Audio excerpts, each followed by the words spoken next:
Tīrau is a small junction town in the Waikato, lying near the intersection of State Highway 1 with two other highways. More recently, it has become known as New Zealand's corrugated iron capital, thanks to a number of corrugated iron structures in the town. Originally the site of a military garrison, Tīrau became a farming town and a stopping point for travellers. However, by the late 1980s, a rural downturn meant that, like many small farming towns in New Zealand, Tīrau was dying. Enterprising local business people exploited Tīrau's location as a junction town to open antique and crafts shops. These attracted travellers and boosted the local economy. Building on this success, locals looked for something else that could set Tīrau apart and attract visitors. They found it with corrugated iron and constructed a number of large corrugated iron structures and sculptures. These included a big dog, which houses the town's information centre, and a big sheep which houses a wool gallery. The local church has a large shepherd outside, also made of corrugated iron. Corrugated iron is a light steel sheet that has been galvanised, treated with a coating of zinc, to prevent rusting, then rolled into corrugations. First produced in English steel mills in the 1830s, it was regarded as suitable only for temporary buildings.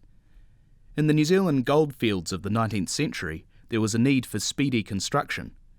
Corrugated iron was the perfect material as it was weatherproof, light, portable and easy to put up. A company in Dunedin was the first to produce corrugated iron, which they did in 1864 from imported steel plate. As the New Zealand population became settled, more permanent buildings were built. Corrugated iron was only used for those parts not immediately visible. Many houses and commercial buildings had wooden or stone frontages, but the sides and back that no one saw were often made from corrugated iron.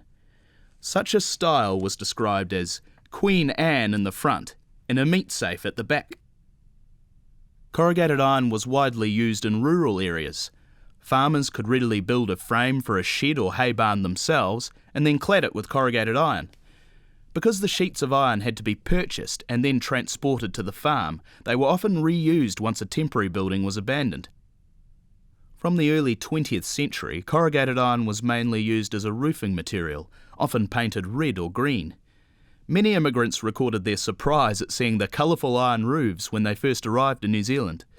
But when the 1935 Labour government started a program of house construction, they discouraged the use of imported components, so tiles and other roofing materials gradually replaced corrugated iron.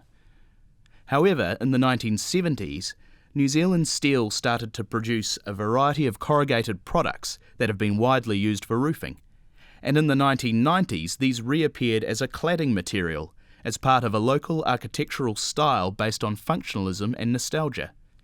Because it is flexible and readily shaped, corrugated iron has also enjoyed a renaissance as a material for modern sculpture. Today, corrugated iron sometimes clads entire buildings, with a recent example being Wellington's Westpac Stadium, nicknamed the Cake Tin. Writer Janet Frame wrote a poem, Rain on the Roof, about the nostalgia for the sound of rain falling on a corrugated iron roof.